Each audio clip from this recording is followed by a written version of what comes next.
and a warm welcome to Big Picture. I'm Neelu. NDA government has taken one of the biggest economic decisions of demonetizing 100 rupee and 1000 rupee notes. While millions queue up outside banks and ATMs, economic activity has come to a grinding halt. Inside Parliament, there's a complete deadlock between the government and the opposition. Keeping aside the politics over the currency ban, government in fact has initiated a battery of measures to ease the availability of cash to the last mile. But the problem for the Aam Aadmi seems to be far from over. What's the way forward? Are the steps taken by the government sufficient? If not, what else needs to be done? Joining me now are some of the brightest minds on economy. TK Arun, editor, Economic Times, Professor N.R. Bhanumurthy, Professor, National Institute of Public Finance and Policy, Mohan Guruswamy, Senior Economist, and also joining us is CM Vasudev, former Finance Secretary. Welcome all of you on this show of Big Picture. Would like to begin from you, Mr. Arun. Day 13 of demonetization. How would you really look at the big picture, if I could call? See, I'm not a fan of demonetization as a way of cracking down on black money. Okay. It touches only a small portion of what we understand by black money. Black money is roughly 20 to 60% of India's GDP. Right, right. Of that, a small part is kept as a stash, as a stock. The rest is flow. It is income that is circulating in the economy. That is not touched by this at all. Now, even of that stash, a big part will actually will be recycled back as legitimate money. So I don't think it's a very effective way of doing this. Okay. And it's causing a lot of. But given the fact that the government is firm on continuing with the demonetization, yes. they are not in for a rollback. Yeah. So how will you assess the current situation? What can the government really do to stem the crisis, which is burgeoning day by day? Yeah, it cannot be stemmed, but it can be sort of mitigated to some extent. Okay. So one thing they can do in rural areas where the rabi sowing is underway, right, you have to ensure that people have money to make the payments for fertilizer, for seed, for labor, for tractors. Right. Now, you can allow the cooperative bank network, which has been kept out of this entire currency exchange and deposit scheme, to be brought into this network. 2, you can allow a liberal overdraft facility for all people who have a current account, which I don't know why it hasn't been done so far. It should be done so that the credit linkages can continue. See, it is money and credit are virtually the same thing, liquidity with which payment can be made. Right. If you don't have cash and expedite currency movement, at least give people credit.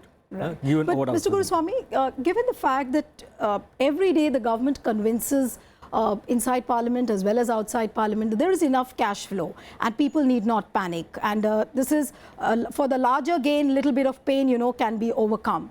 How convincing is this argument by the government, especially at a time when all the TV channels are showing pictures of people queuing up outside banks, outside ATMs, cooperative banks in shambles in states like Kerala, Maharashtra? These are really in a very bad state. I think the government has to defend itself and therefore, say these things that this cash, they were mitigating it. I think they've got themselves into a corner. Okay. And there's no rolling back on this. Right. The rollback will be even worse. So you got to stay out. And they're saying the things which is required to stay out the period. There will be this pain. There will be time needed to print new currency notes because they don't have, they will take about 9 to 10 months to make up for the backlog. 50-day period which the Prime Minister and all the ministers are talking about, do you think that is enough? I think, that's not enough. For the things to come back on track? By the time things come back to normal, the cash flow is restored in the economy. 40% of transactions are in cash. It's going to be 7-8 months to get the replacement cash. Right. But things will be slow. But what else can they do except say that things are normal, we're going to print, there's no shortage. The problem is shortage of cash. Right. Problem is not enough 100 rupee notes, not enough, new 500 rupee notes, some new 2000 rupee notes, which nobody wants. Right. Because if you don't have cash, nobody wants to take that 2000 rupee note. I've got a note in my pocket for 4 days. I've been trying to get it going in for small purchase, nobody wants it. Professor Bhanumurthy, this is a very practical problem at which Guruswamy is pointing out. If a person goes with a 2000 rupee note, obviously the person would not like to finish the entire 2000 rupees in one go. The factor of this, I mean, how to get the change is a real problem. Why is the government not able to address this problem? How can it really do it? I think it's unfair to say that government is not able to, because it doesn't come under the government's domain at all. I think it is the central bank's domain, and it's also the banking sector's role to see that there is a smooth transition happening from the old notes to new notes. And it's also very important to understand, as Mr. Guruswamy pointed out, there is a denomination economics. It's not that you just print 2000 rupees and give and 100 rupees and you give, but that doesn't get it circulated in the system, as for many reasons. And that is one of the reasons we were surprised. So if there is a denomination economics, Yes. which you're talking about, Yes. why the government should go out to the people and talk about it, that look, this is the economy, I don't think economics, this is the rationale behind doing I it. don't think there's a space at the moment. I think they Okay. already did one blunder by discontinuing 1000 rupee note. Okay. So that itself is a bad, although the whole philosophy of denomination, I agree with that. But the way they are doing away with 1000 rupee note and bringing 2000 rupee note, I think that's a wrong move in my view. Okay. If currency press can just print 500 rupee notes, discontinue 2000. Why? Right. Increase the low denomination note first. Yes. Obviously. So let me come to CM Vasudev. Sir, if I could come to you, day 13 of the demonetization drive by the government, what is your assessment of the situation, given the fact that the government is taking measures after measures to mitigate the problem? What is your assessment at this point of time? Well, I would say that I am quite supportive of this move. It has multidimensional benefits that will accrue to the economy. Okay. But certainly the two issues which come to one's mind is that whether the government could have planned the implementation a little better, or government could have taken some steps or could have anticipated some problems, so that the pain that the ordinary person is suffering could Right. have been alleviated or mitigated. Right. You know, when you are going to change a 14 lakh crore currency notes, it's a very big job. It's a very big job, and it cannot be painless. But of course, government had to ensure, had to see that the pain that is being suffered was the minimum that could have. But unfortunately, they Vasudev, did not do. Right. They did not anticipate many of the problems regarding the ATMs. They did not anticipate the problem with regard to disruption of the supply chain of the food Right. items, from the food grains to the wholesalers to the retailers, the supply chain for the businesses. All that could have been anticipated, But and Mr. probably Vasudev, the problem could have been minimized. But Mr. Vasudev, when you talk about these the point measures... that you are mentioning about these, Go ahead, sir. Go ahead. yeah. What I was saying... No, I was saying the issue with regard to the currency notes, the small currency notes. You're saying 100 rupees. Why the RBI is not able to pump in more currency? Right. You know, there's enough currency in that sense. There has been no demonetization of those. Right. But the thing is that once there is a shortage, people tend to hold on to the small currency notes, Right. because they know that this is what more valuable. They don't have the other currency notes, so they're holding on. But once I think the liquidity is established and more currency notes come into the market, whether it is 500 or 2000 or 1000 or more 100 rupee notes, I think the business cycle will start, and people will start spending or using the low currency notes also. Right. Today But they are not Mr. using it. I'll The come to other Mr. thing that Guruswamy. happens, you know, in a bank when you go, there are people who are withdrawing money and the people who are depositing money. Right. But now people are depositing money of a currency which is no longer valid, and they are withdrawing money from the new currency. So that normal recycling which goes on in a bank branch, that you are depositing money, you're taking out money, then there is a net effect is a good one, but it's not happening. Right. The third point I want to make is that initially a point was made with regard to black money not being in cash. That Right. is certainly valid. But lot of black money is in real estate. Right. So when somebody has bought a property, say of 1 crore, and 40 lakhs out of that is in cash, so once you have demonetized 500 and 1000 rupees notes, that amount of Right. black money which is in that property gets disgorged in one go. Right. The value comes down to 60. Right. So Mr. to Vasudev, that but extent, that the brings black us- money out of the real estate sector gets disgorged. Right. But that brings us to the question, I'll come to you, Mr. Guruswamy, that what was the purpose of this policy, given the secrecy factor, the surprise element which the Prime Minister has been talking about, that it was a surprise, we couldn't have operated without keeping the secrecy factor in mind. What is the entire purpose of this policy? Day 13 we're still... That's not correct, because what the Prime Minister announced is a money exchange scheme. It's not a demonetization. No, but he has projected this exercise as an anti-corruption exercise. How he projects it is another matter. He's projecting it for political gains. Okay. As doing something against so-called black money. Okay. Black money, as Arun said, is held mostly in kind. Gold, jewelry, land, buildings, all that. And abroad. That 1.5 lakhs which everybody was, 15 lakhs everybody was supposed to get is not coming. And only 4% is held in cash. Now, out of that 4%, 2% or 3%, half of that could be money which circulates all the time. It goes through labor, it goes through the unorganized construction sector itself is 34 million long. Right. So they get paid in cash every day. Now, as far as what my friend Mr. Vasudev and my former colleague said, that there is enough currency, it's patently wrong, because for every 1,000 rupees, I'll come to you, sir. Every 1,000 rupees, you need 10 100 rupee notes. 85% of the currency is in 500 and 1,000 rupee notes. So that replacement money is not even a fraction of it is there. Right. So what is available is just not enough. That is the problem today. Exactly. Mr. Vasudev, if I could bring in you again, given the fact that the number of mints which are operating right now in India, they're just 4, and there is a certain restriction on the number of notes which can be printed monthly, and there is a restriction, there is a restrictive limit to about which, the entire talk is there that the government won't be able to print so many notes in this 50-day period, which is being projected by Prime Minister as the period, for which, the people are suffering, and then after that all the problems will be over. How much is the gap between the practicality and the real situation as far as printing of notes is concerned and mitigating the suffering of the Aam Aadmi is concerned?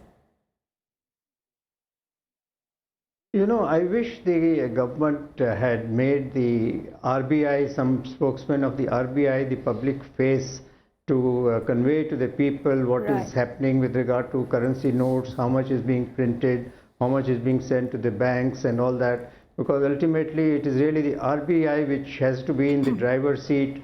They are the ones who are responsible for providing currency notes. They are the ones who are responsible for supervising the banks and all that. So if they had been made the public face, then I think people would have had more faith, more confidence. I would say faith. Because when somebody from government sort of speaks, everybody attaches some political overtones to whatever is being said. RBI, if RBI were to be the public face, I think people will be a little more trusting of what is being said. In fact, your statement is like hitting the nail where it has hit the hardest. I would like to bring in Mr. Bhanumurthy here. This statement which has just been made by Mr. Vasudev, the fact that RBI should have a spokesperson, demonetization is a monetary policy exercise which actually shouldn't have been announced by the Prime Minister. There should be a spokesperson of the RBI. Do you feel that there is some kind of a disconnect because of this?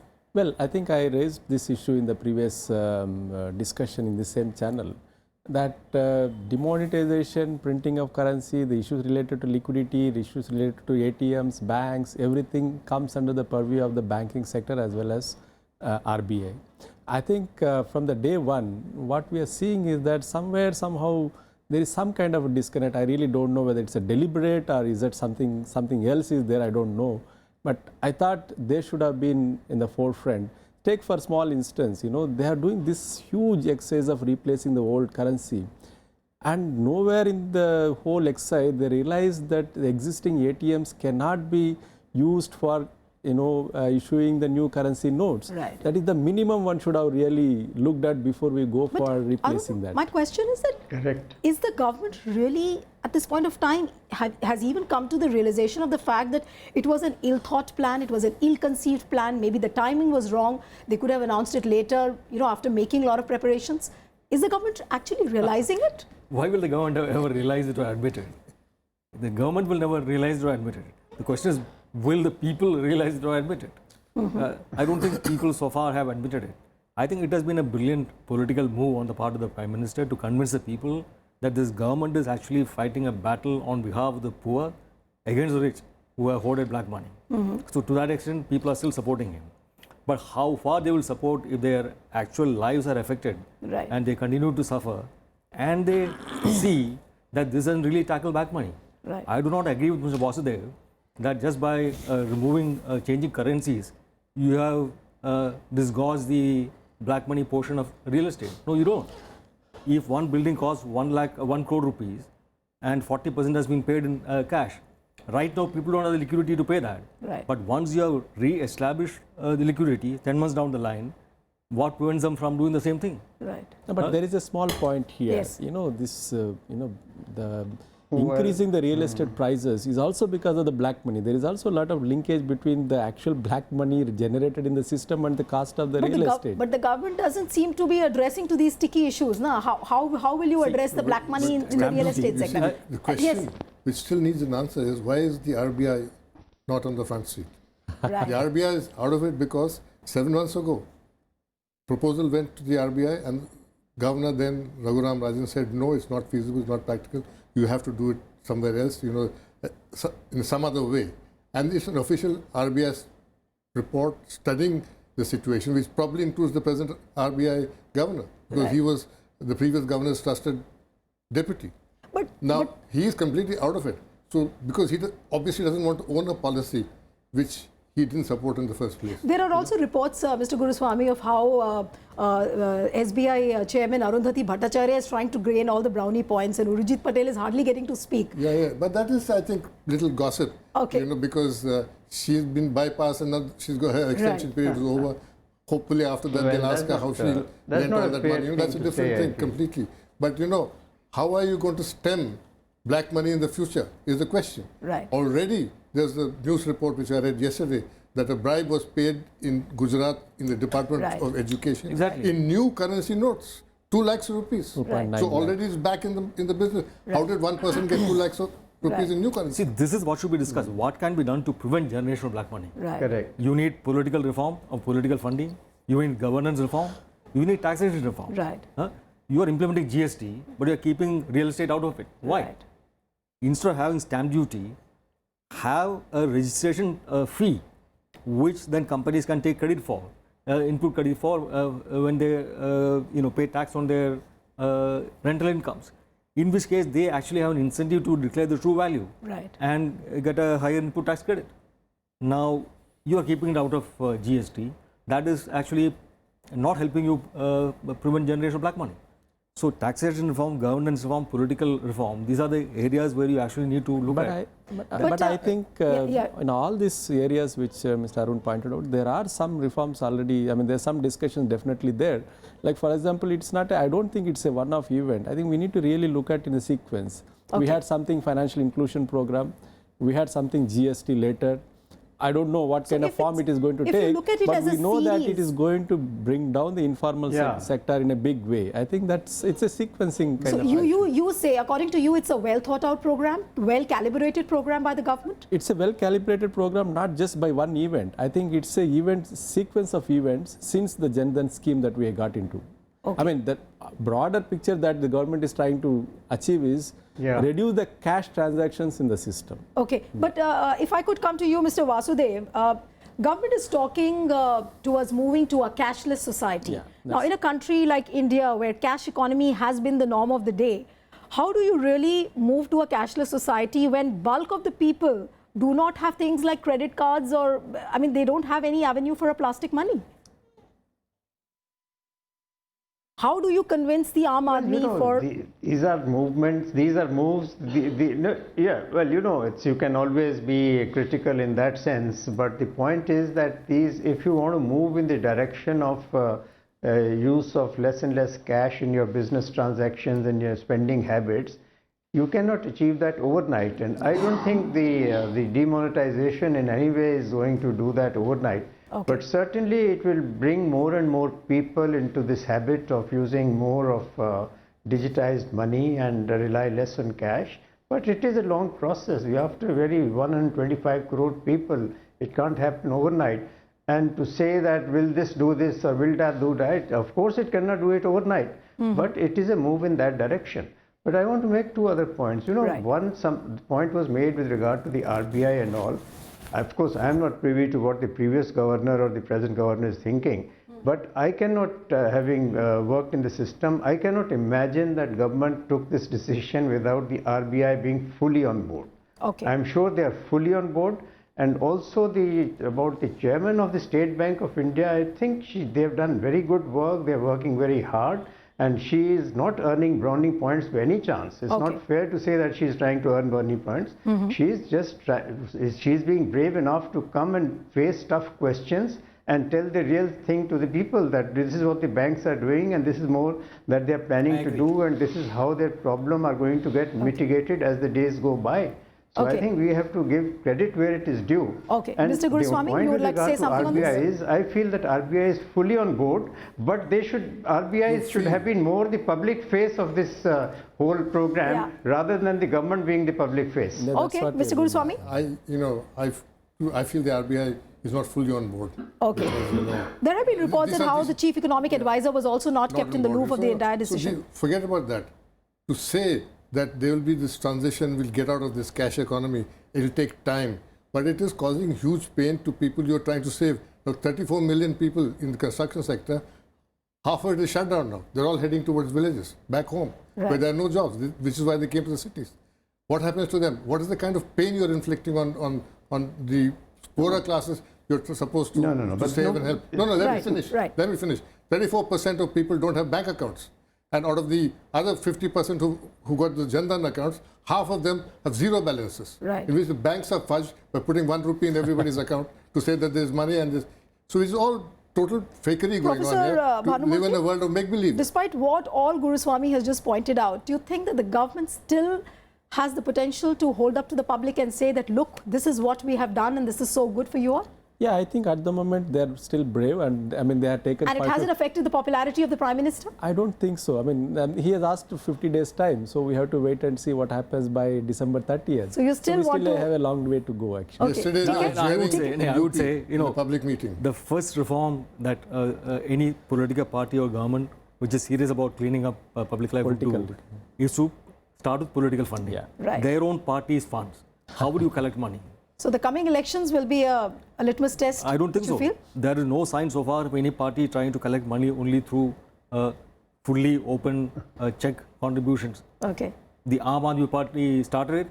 I think they also moved away. So if the BJP does this, then it will carry some credibility. Okay. Yes. I would say the first step was to ensure compliance, that people are willing to pay taxes. Okay. There's no fear of government anywhere.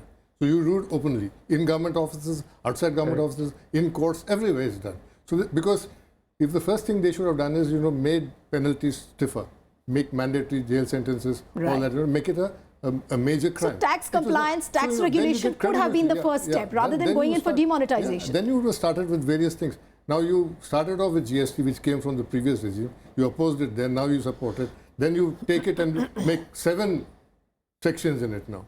So there are 7 rates effectively. Right. And there are some exemptions. The purpose was to avoid these exceptions, avoid avoidance and all that, and avoid discretion to bureaucrats. That was all gone. So you've got to think this right. out completely, Professor Bhanumurthy, your thoughts on the fact that you still want to give that 50-day period leeway to the No, government? as I said, it's not a one-off event. I mean, I Right. said that even GST, I mean, all these are all No, old but come ideas. I 31st complete- December, Yeah. what will be the biggest indicator to test whether the entire operation had been successful or If not? there is How no will queue you? in front of the bank. Pardon? If there is no queue in front of the banks. Okay. So that will be the biggest indicator. Yes. Mr. Vasudev, your closing thoughts. Do you agree with what Professor Bhanumurthy has said? If there are no queues outside the banks and the ATMs, that will be the biggest indicator to show that the government has successfully carried out the demonetization drive. No. I think there needs to be a little more public debate and understanding of Okay. how to measure the benefits or otherwise of this program, whether the long queues and the suffering that people are going through was worth it or not. I feel there are 2 or 3 clear indicators. One is if the bank deposits go up by say 20-30%, that is one big indicator. Okay. Second, if the tax revenue, which the revenues on the income tax which the government will Right. get by disclosure of incomes which are hitherto undisclosed, if there is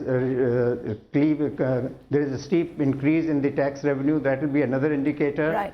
And also the extent to which the new people come into the banking fold, that will be another indicator. Okay. And I think if it really materializes 20-30% more deposits in the bank, the government could assign a portion of that for higher lending for priority sector, higher lending for agriculture, and those type of things government can then consider. But I think All we these should things wait will for not that, happen. and if some of these good things do come out, I think the scheme would be a success. At least all these things are not perceivable at the moment. So- TK, your last thoughts? See, the stated objective of destroying black money, the measure of that is how much of currency fails to come back.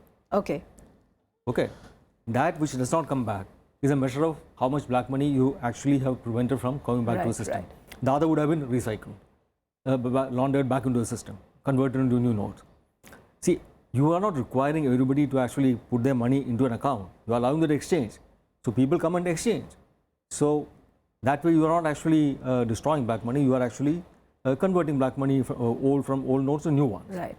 Now, if some money doesn't come back because there are people who are not savvy enough to actually do this, Right. that much of black money And you what can say would about have the been destroyed. people? There are a lot of people whom I know, they have not disclosed their actual income before they have not gone to the bank and deposited. So they'll come out clean. They are ready to burn their notes. They are ready to do anything with the unaccounted cash which they have. How is the government going to rein in such people? See, a lot of people are actually women, who save kitties. Right. They actually save money from the money that they get from their husband. They have accumulated over the years for a rainy day. They have accumulated money which is above the taxable tax threshold. They don't know what to do with it. Government probably hadn't thought about these people. Guruswamy, your last thoughts before we wind up the show? No, I think this is putting us on the path to slow down and possibly even to, breaking the back of the economy, which Okay. is still substantially unorganized, and it's going to be very difficult to come out of this, cause untold misery, and I think politically it's not going to pay off. Already there are reports of, Prime Minister's public meetings in UP being jeered Right. and, the heckling going on. So, I think that big popularity he was hoping to get is not going to come. And you must understand there's no substantial economic logic in this, the way it is being done. It is political calculation which is misfiring. So it's a tough political decision which the Prime Minister Narendra Modi has made, but at the same time, he has to ensure that the sufferings and the problems of the common people, they don't need to appear on the ground as they are perceivable at the moment. Thanks to all my guests, TK Arun, Mr. Guruswamy, Professor Bhanumurthy, and Mr. CM Vasudev. Thanks to all my guests. We'll come back with another episode tomorrow. Goodbye, and thanks for watching.